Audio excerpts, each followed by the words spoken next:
าวว่าน้ำสางสุดหาสุดห่วงน้องนาแต่เป็นยังจึงมาหน้านี้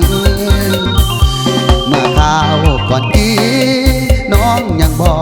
กว่าหักอายตอนเฮาหักกันใหม่พอยังจำได้อยู่บ่คนดียังจำได้บ่ตอนไปตลาดบ้านทุ่งนามีไปซื้อปากคอฟองผ้าสี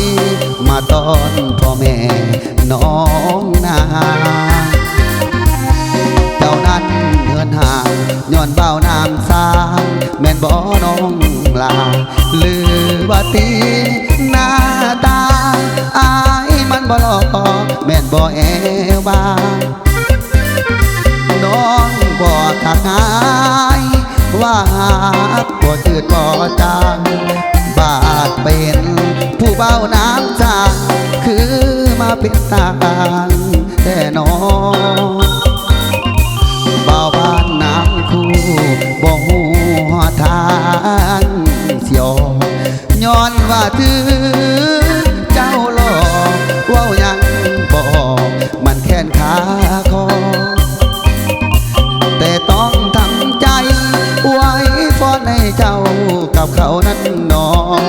ส่วนผู้ชายที่ถึงเจ้าหลอกมันเจ็บจอหลอกสิขอ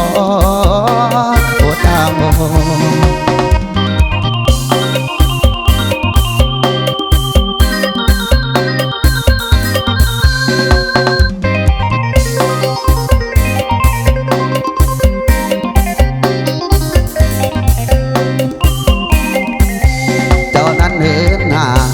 ย้อนเบ้าน้ำสางแม่นบ่น้อง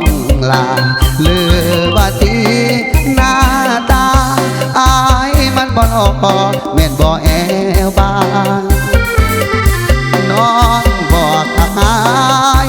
ว่าหักบ่จืดบ่จางบาดไปเห็นผู้เบ้าน้ำสางคือมาเป็นตางแต่น้องบ่บ้านน้ำคู่บ่หูว่าทางเสียว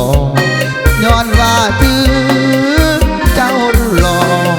เว้าบอกมันแค้นขาคอแต่ต้องทำใจไว้ฟ้อนให้เจ้า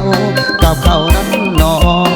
ส่วนผู้ชายที่ถึงเจ้าหลอกมันเจ็บจอหลอกสิขอ